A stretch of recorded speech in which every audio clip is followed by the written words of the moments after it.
YouTube series called TIL Legal Speak.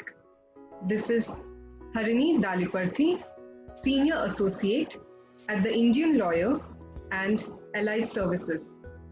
The firm has initiated this new series where varied professionals will share their expert opinion on different important legal topics.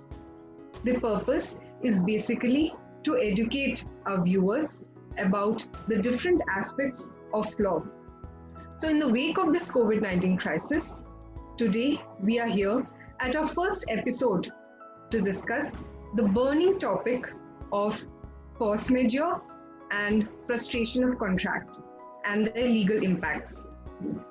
Today we have with us at TIL Legal Speak Advocate Sushila Ram Verma, Chief Consultant of the Indian Lawyer and Allied Services, who is also an expert in the field of contract law. Ma'am, good to have you on board. Thank you, Harini. It is indeed my pleasure to introduce this program called TIL Legal Speak. Okay, Harini, let's begin. Yes, ma'am. So to begin with, ma'am, could you please help our viewers to understand as to what force majeure exactly means? Well, force majeure in simple language would mean an unforeseen, unstoppable event which is beyond the control of the parties. Such events hamper the performance of contractual obligations by either one party or both parties. In law, I would say it is a contractual provision which allocates risk of loss if performance becomes impossible or impracticable by both the parties. Force majeure is a term which has not been defined in the law, which is the Indian Contract Act, but we find a reference to force majeure events in section 32 of the Indian Contract Act, which talks about contracts that are impossible to perform are deemed to be void. Harini, can you help the audience by reading out section 32? Definitely, ma'am. So section 32 of the Indian Contract Act 1872 provides contingent contracts to do or not to do anything if an uncertain future event happens cannot be enforced by law unless and until such an event has happened.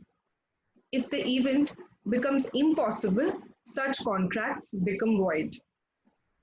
Ma'am, is there anything you want to add to the introduction to force majeure? Yes, Harini, there is one thing I wanted to add, and that is a force majeure event in its very nature is temporary. Because the event is temporary, so the suspension of contractual obligation is also temporary, and as such, when the force majeure event ends, then parties to the contract can resume their contractual obligations. Okay, ma'am. So as we are talking about events that are unforeseen and irresistible in nature, ma'am, what according to you do these force majeure clauses in a contract typically include? There are two types of force majeure clauses. One is natural, which is also known as act of God, and the other is man-made. Now, an act of God would be something like a tsunami, a flood, an earthquake, or a tornado. And act of man would be something like nationalization of assets by the government, compulsory acquisition by the government, a war, radioactive contamination, industry-wide strike, riots and rebellions, currency restrictions, government orders, epidemics, and now, of course, pandemics, fire, explosions, etc. So as we come to understand that these force majeure clauses can be very exhaustive as well as inclusive in nature. So ma'am, what according to you, how does this concept of force majeure be of importance to businesses and organizations across the world? The force majeure event is extremely important for in commercial contracts because a force majeure event temporarily suspends the performance of obligations by both parties.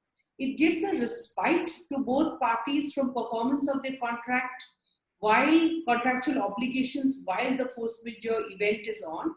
And most importantly, it allocates the risks that are there due to the force majeure events between the parties.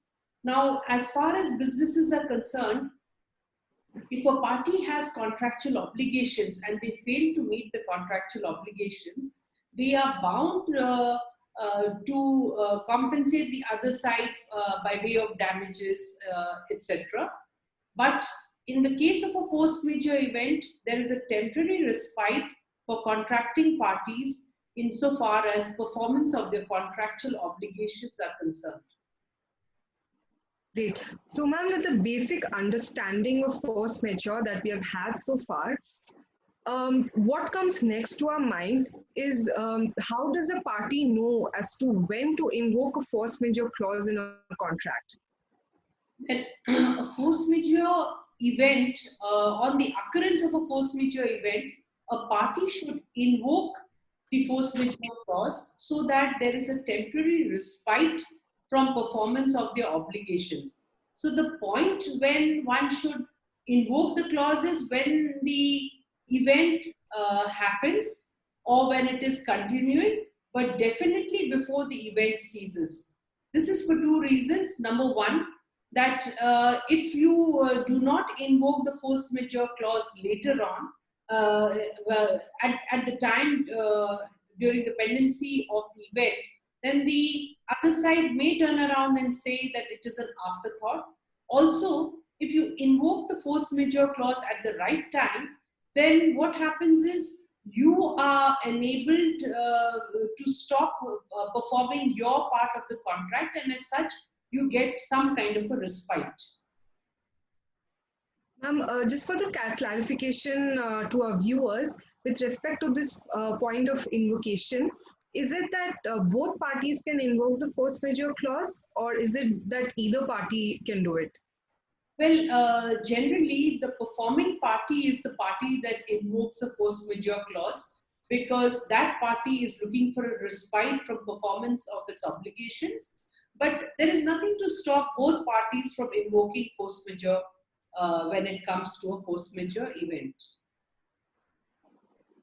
So far, we've talked about the rights of parties invoking the force majeure clause in a contract. And what about their duties? Well, under the Indian Contract Act, parties to a contract always have the responsibility of mitigating losses, and as such, the same responsibility would lie on them even in the case of a force majeure event. That is, they have to take steps to ensure that they can minimize losses or minimize the damages that might occur due to such a force majeure event. So, ma'am, so far we've discussed that or basically recommended that parties should consider adding a force majeure clause in a contract.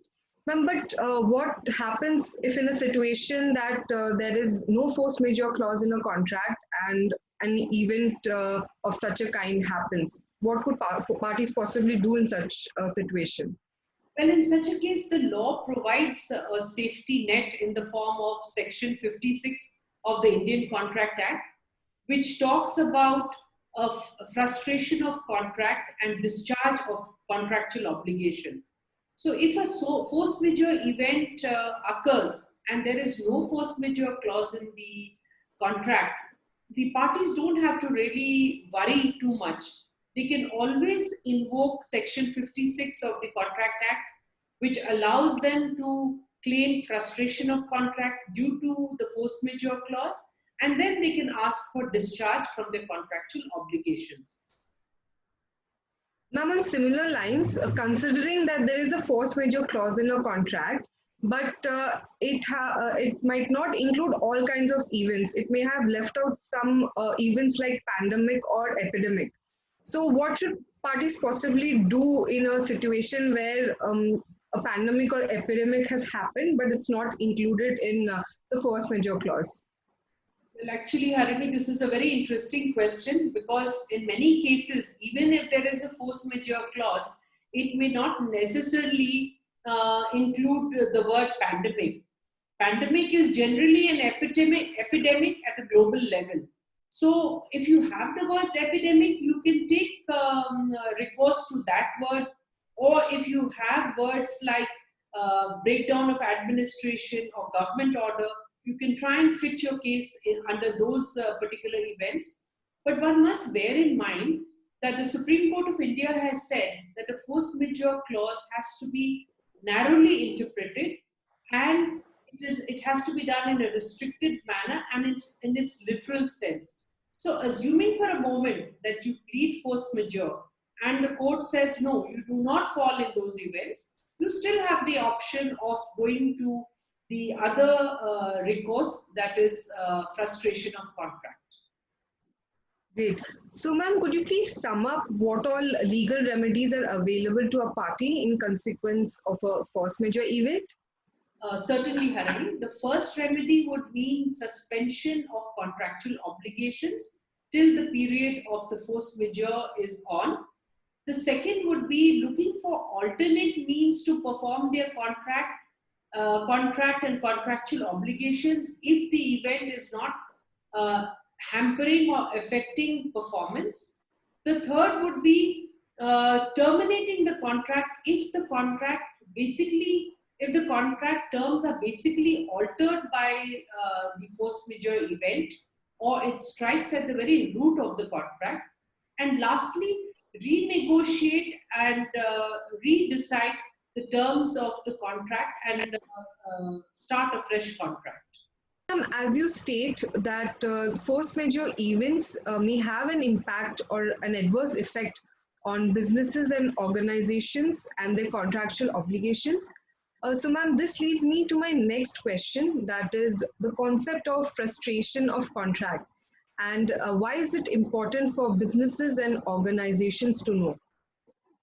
This is extremely important for businesses and organizations because all businesses are dependent on performance of contractual obligations.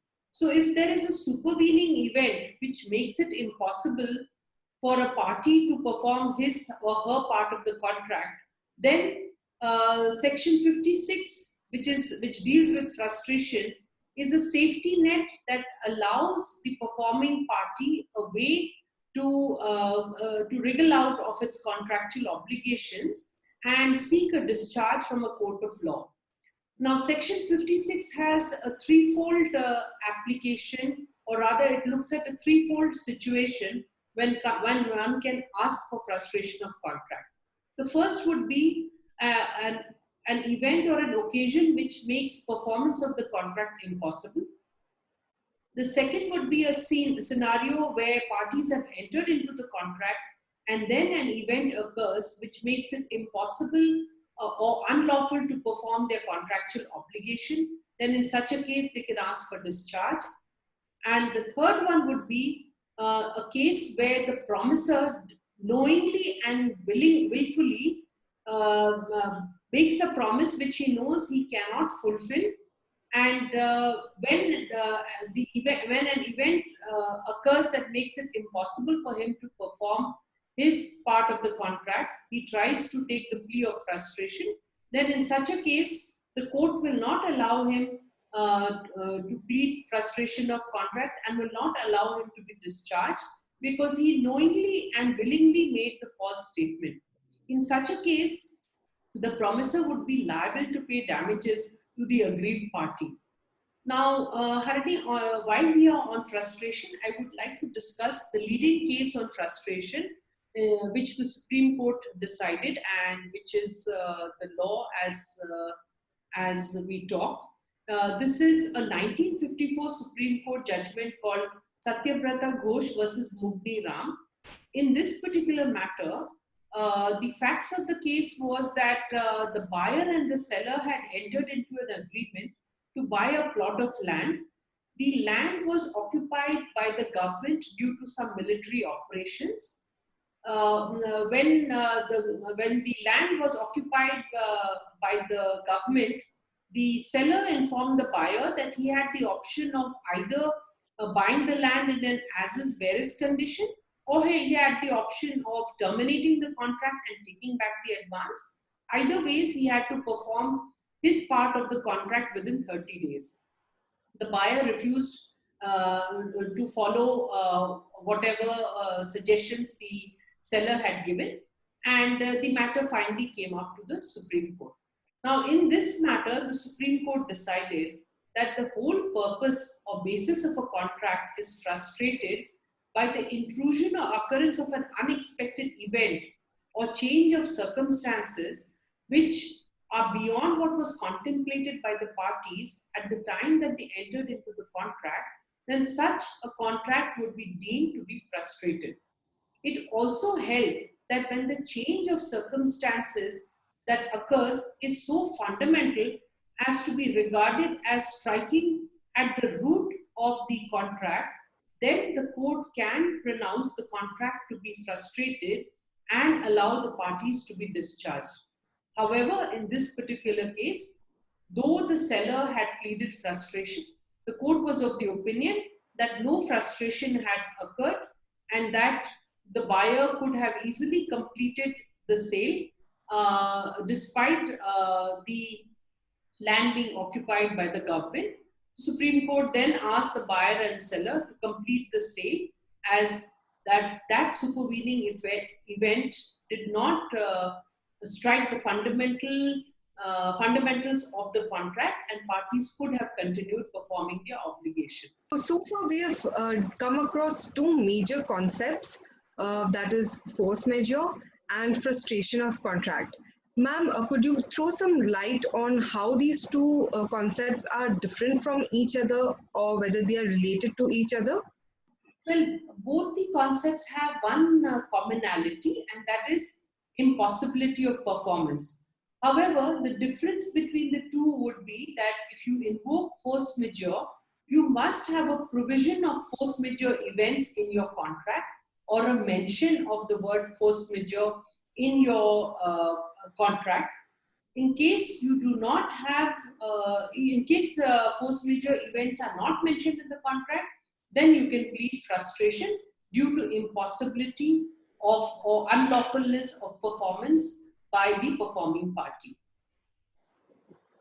Okay, so ma'am, we have discussed about legal remedies that might be available if there is no force majeure clause in a contract. Ma'am, but what could possibly be the legal remedy if there is no written contract at all and a force majeure event has happened? Well, under the Indian laws, one can have a contract either in writing or orally. And when it comes to writing also, it is not necessary that you have a contract which is a formal document. You can also have a contract by exchange of letters or emails that conclude that there was a valid and subsisting contract. In one matter, the Supreme Court decided on this issue. It is called Smita Conductors versus Euro Alloys, 2001 Supreme Court. In this case, the appellant had to import certain goods and supply it to the respondent under the terms of the contract, which was decided on the basis of an exchange of letters. The appellant, however, could not fulfill his obligations because during the time when he had to perform his contractual obligations, the RBI came up with a circular that mandated that the appellant had to open a letter of credit. So the appellant could not supply the goods, and he pleaded that it was not possible for him to perform his part of the contract due to a force majeure event. The matter went up in arbitration, and finally it came to the Supreme Court. So the Supreme Court was of the opinion that invocation of the event as a force majeure may have been done correctly, but the Supreme Court felt that since there was an alternate way of fulfilling their contractual obligation, the contract was not frustrated, and as such, the appellant had to make good the losses and pay damages to the respondent. Great. Okay, so ma'am, talking about legal remedies, could you please let our viewers know as to what all laws actually govern these two concepts, that is force majeure and frustration of contract? Well, the basic law would be the Indian Contract Act 1872, and depending on the subject matter, other laws may be applicable, but they may not be really applicable for deciding the force majeure or frustration issue. They would have a bearing regarding the facts and how parties are to perform their contractual obligations. Okay. So, ma'am, I may not be wrong if I state that given the nature of a force majeure event, there might not be a fixed deadline as to when it will conclude. So, what could possibly be the legal remedy if a force majeure event is continuing beyond an agreed period of time? Well, if a force majeure event is not temporary and it goes on for a very long time and it goes on for a time period which is beyond what the parties have agreed, then in such a case, the parties always have the option of terminating the contract. That's one option. The second is they can always review and see whether they can find an alternate means of performing the contract. And thirdly, they could probably renegotiate on fresh terms and decide how to continue with the contractual obligations. Okay. So moving ahead to my next question, which is basically a situation where a force majeure event has happened and a contract has been dissolved by the parties, but one of the parties has received some kind of benefit or a consideration out of such contract.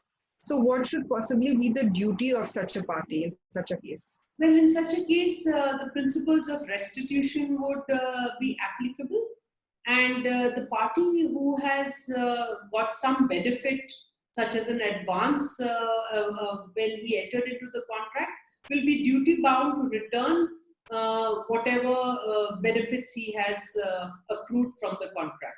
On similar lines, can a party invoke a force majeure clause in a contract when he himself is responsible for the occurrence of such an event?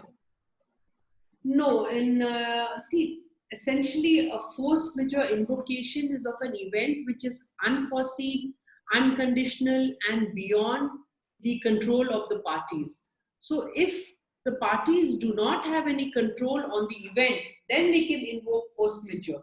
But suppose they have control on the event or they are instrumental in actually creating the event, then in such a case, they certainly don't have the option of invoking force majeure.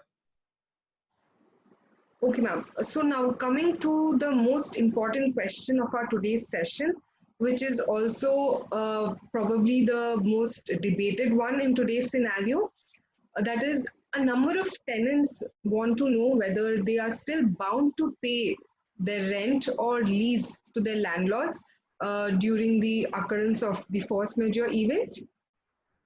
Harini, I know this is a burning question. We are flooded with such similar questions. Now, one thing is that I have to say, which is going to disappoint all tenants, is that they are liable to pay the rent. The tenancy agreement is a contract between the landlord and the tenant. So long as the tenant is in possession of the premises and the premises has not been affected by the force majeure event, that is, it has not been destroyed or become uninhabitable, the tenant will be liable to pay the rent, and the tenant has to pay the rent. There is a very interesting Delhi High Court judgment on this point. It's called Aranya Hospitality Management Services. It's a 2017 judgment in which the tenant had taken on lease a premises for running a restaurant. When he had taken the lease, he was informed that there was no permission for water connection. Despite this, he took the premises on rent and he ran the restaurant for 3 years. After 3 years, he stopped paying the rent and he claimed that he was invoking force majeure because he did not have permission for the water connection. The matter went up to the Delhi High Court. The High Court was of the view that the tenant could not have invoked force majeure conditions because the tenant was always aware that there was no water connection permission, and despite knowing that, it had entered into an agreement and it had continued running the restaurant for a period of 3 years.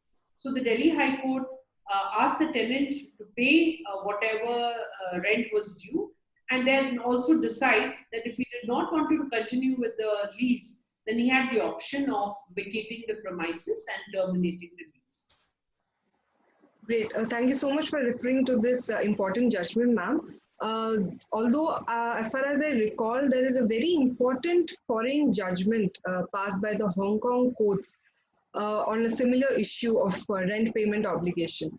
Ma'am, could you please discuss the same case?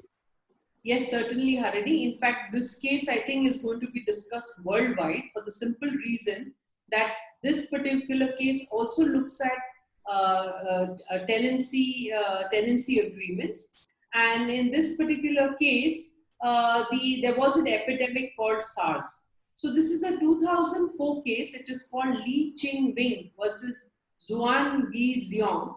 And in this particular matter, the tenant had leased a flat in One Amoy Gardens in Kowloon area of Hong Kong for a 2-year period.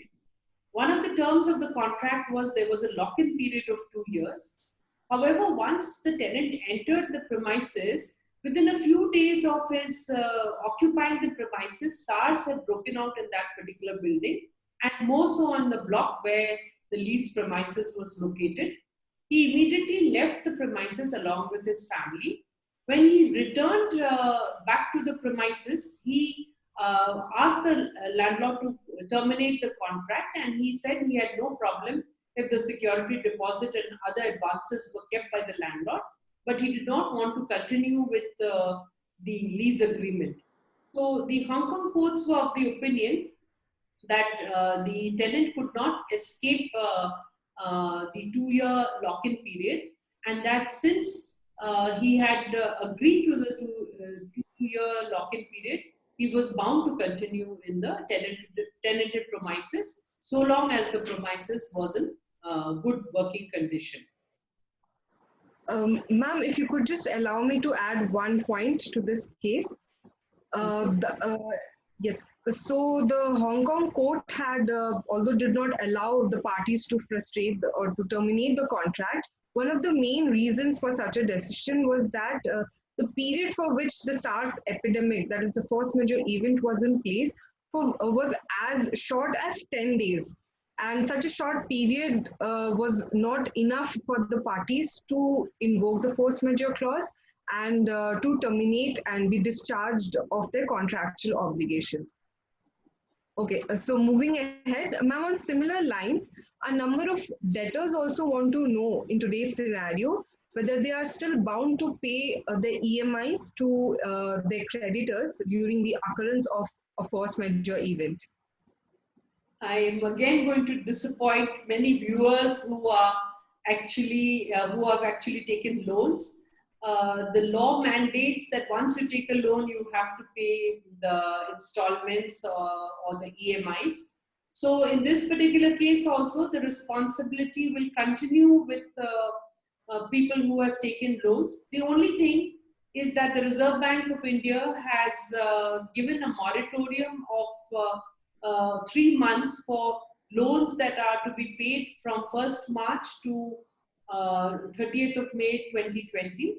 And I have been given to understand that this moratorium period is going to be extended by another 3 months. But ultimately, the moratorium is only a halt to the responsibility of paying the EMI.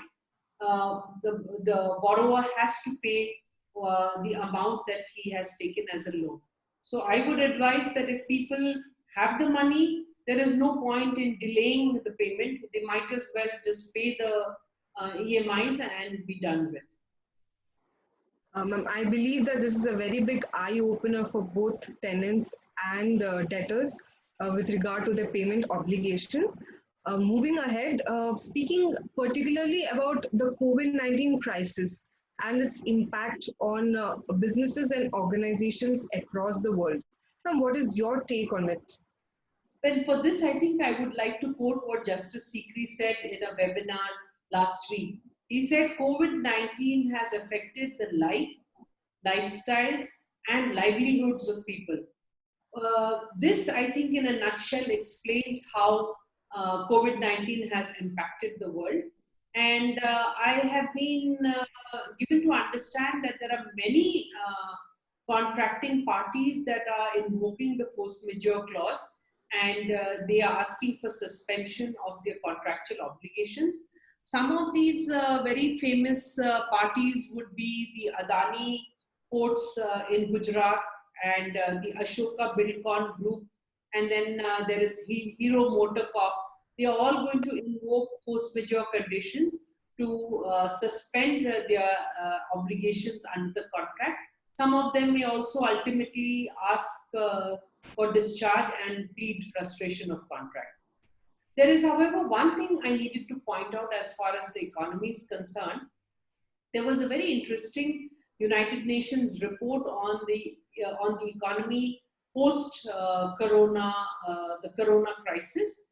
As per this report, which was published in March, it says that India and China are probably the only two countries that will escape the recession. So, having said that, I think we should be positive and hope for the best. Yesterday, our Prime Minister also announced a scheme by which India would try and be self-sufficient. So I personally feel that we may escape the recession. Great, that's a great news, ma'am.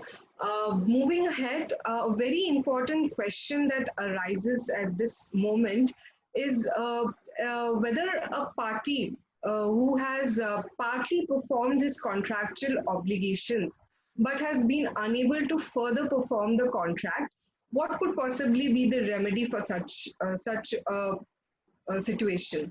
Well, in such a case, the principle of severability will apply. So, if a party has already performed the contract partly, then he is entitled to whatever consideration he should get for his performance of the contract. And if the force majeure event that has occurred makes it impossible for the contract to continue, or it strikes at the very root of the contract, then in such a case, the parties can terminate the contract and probably look at options of renegotiating on a fresh contract. So far we have discussed about parties mutually agreeing to particular kind of legal recourse or an alternate arrangements in order to continue the contract. But what happens if parties are unable to concur to a particular decision, like whether to suspend the contract or whether to extend the deadline or to terminate the contract? What could parties possibly do in such a case? Well, in such a case, obviously, they will have to litigate or go in for arbitration depending on the terms of the contract.